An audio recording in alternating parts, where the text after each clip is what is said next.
ওই ধরনের কিছু হুজুর নামক কিছু লোক টুপি পাঞ্জাবি পরিয়ে হুজুর এবং মাওলানার সামনে লিখে দিয়ে ওদেরকে দিয়ে দেশব্যাপী ফান্ডিং করে ওদের মাধ্যম দিয়ে একটা ইসলাম এদেশে প্রচার করে, যে ইসলাম তার বিরুদ্ধে কোনো প্রকার কথা বলে না এবং সেটা ঘরের ভিতরে ঢুকিয়ে দেয়, এবং তাদের বিরুদ্ধে যে সকল ওলামায়ে কেরাম সরব থাকে তাদেরকে ধরিয়ে দেওয়ার জন্য এই সকল স্পাই হিসেবে, পেট্রোডলার মৌলবী হিসেবে এরা কাজ করে। প্রিয় ভাইয়েরা, এটাও তাদের যুদ্ধের একটি অংশ। আরেকটি অংশ হলো সাধারণ মানুষদের মস্তিষ্ককে তাদের পক্ষে নেবার জন্য তাদের ফান্ডিং থাকে। এই যে এলজিবিটির যে আলোচনা হয়েছে এবং অন্যান্য যে বিষয়গুলো আলোচনা হয়েছে, দেখবেন আমাদের দেশের ইউনিভার্সিটি ছেলেদেরকে অর্থ দিয়ে স্কলারশিপ দিয়ে তারা নিয়ে যায়। তারা একদিকে মুসলমানদেরকে হত্যা করে, আরেকদিকে এখানে তারা ভ্যাকসিন পাঠায় আমাদেরকে বাঁচানোর জন্য, আমাদের নারীদেরকে, আমাদের শিশুদেরকে বিভিন্ন ধরনের স্বাস্থ্য সেবার মাধ্যমে তাদেরকে বিভিন্নভাবে সেবা করে। প্রিয় ভাইরা, ঠিক এই জায়গায় বুঝতে হবে এলজিবিটিকিউ সহ এই ধর্মীয় শিক্ষা বিভিন্ন জায়গায় তারা আমাদের উপরে বুদ্ধিবৃত্তিক কাজ করছে।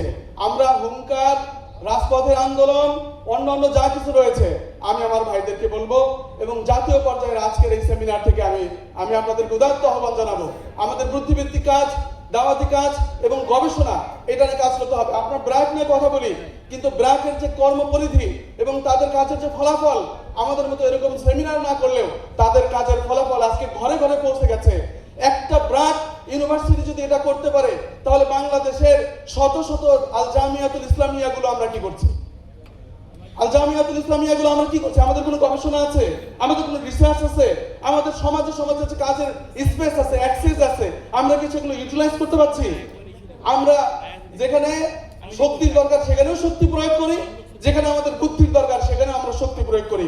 বুদ্ধি কম থাকলে যেটা হয় লেবারের মতো কাজ করছি। এই জন্য আমি বলবো যে আপনার তরুণ প্রজন্ম যারা রয়েছেন, আজকের জাতীয় সেমিনার থেকে আমাদের চিন্তা হোক, বুদ্ধিবৃত্তিক কাজ হোক সেটা আগামী 30 বছর পর্যন্ত।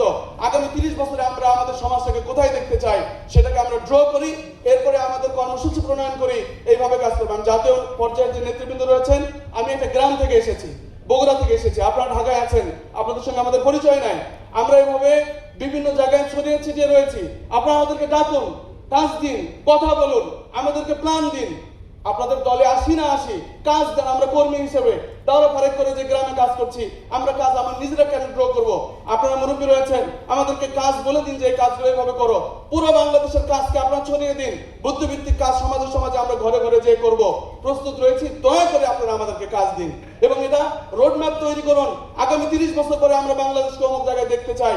এই বিগত 30 বছর যাবত আমার বয়স 40+, আমরা দেখেছি হুঙ্কার আর জাতীয় সেমিনার, এগুলো দরকার আছে, আমি অবজ্ঞা করছি না, এগুলো চলছে, এগুলো তো চলবে।